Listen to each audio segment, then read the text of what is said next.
What's up, everyone? Nate here, and I'm back with another Out of the Theater review. Now, tonight I went to a late showing of the latest movie from Francis Ford Coppola. It is called Megalopolis. I saw it in IMAX. We got a new laser projector IMAX at my local theater. I went to check it out. I was the only person in the theater for this movie. Granted, there's like a hurricane kind of hitting Florida right now, so that's probably why. But in my area, it's not raining or nothing. So I was like, you know what? I'm going to the movies. Went to check it out. I'm going to attempt to review this for you guys. This might just be a little bit more of a my thoughts on the movie, obviously, but hard to review. So before I even get into it, if you would please consider subscribing to the channel if you're not already. Hit the bell icon, that way you get notified every time new videos drop. Also, if you could leave me a thumbs up down below and a comment if this is a movie that you saw. What did you think? If you're interested, if you're not interested, I want to know. All right. You know, I always like to start with positives, then go to negatives. But here I'm just going to sort of talk about it. Obviously, there is both of those things for me. But this movie is a lot. It's a lot. I will say, first of all, it looks fantastic. I thought the cinematography was great. The production design was great. I thought the direction was great. I think Coppola, I don't know. I think he's in his 80s. I don't know if he's 80 or in his 80s somewhere, but I know he's more than 80 years old. And for a filmmaker his age, I gotta say, he still has plenty left in the tank as a director, if this is an example of what he can do. I know he funded the whole thing. He sold one of his wineries and it was 120 million. This is gonna lose so much money for him, unfortunately. And this is a passion project he's been working on since 1980 or something like that. And I think as a director, I liked a lot of what I saw. As a writer, I didn't like much of what I saw. So I think, and he wrote it, produced it, directed it. As a director, I think he did a great job. And as the screenwriter, I think he did a kind of a horrible job. This movie is a mess, but it's an interesting mess. I didn't know what was going on at least 75% of the time.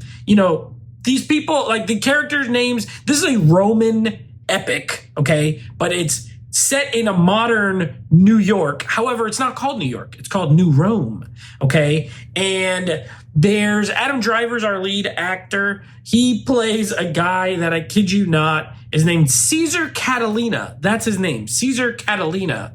And he's trying to create this utopia using this material that is, they never explain it. I have no idea what it is, how it works, what it does. I don't think Francis Ford Coppola knows any of those things. He just wrote the name of it and said it does things and you can make buildings and stuff out of it. But it's never explained. He also has the ability to stop time, which is also never explained. He has powers and stuff. So I don't know what's going on there. Then you have Aubrey Plaza. Her character is named Wow Platinum. And I'm not making this up. That's actually her character's name, Wow Platinum. I just wanted to give you that name because I'm not even going to talk about her just yet. But anyway, I thought the performances, a lot of them are good. Some of them are whatever, and some are amazing. Okay, first of all, Adam Driver, super committed. He goes for it. I thought he was great in the role. Even if I don't know what he's doing most of the time, I thought he was terrific. Jon Voight, he looked like he was having a pretty good time. I thought Natalie Emmanuel, who's our lead female character, honestly didn't have a lot of chemistry with Adam Driver and was kind of boring. I think she thought she was just in a straight drama here, and it shows. Shia LaBeouf and Aubrey Plaza are the best in the whole movie. They know that this movie's weird as hell, and they just are going for it full force. Shia LaBeouf is funny at sometimes and weird most of the time. Aubrey Plaza, same thing. I got some laughs. Jon Voight has one of the funniest scenes in the whole movie. It involves a bow and arrow, and that's all I'll say.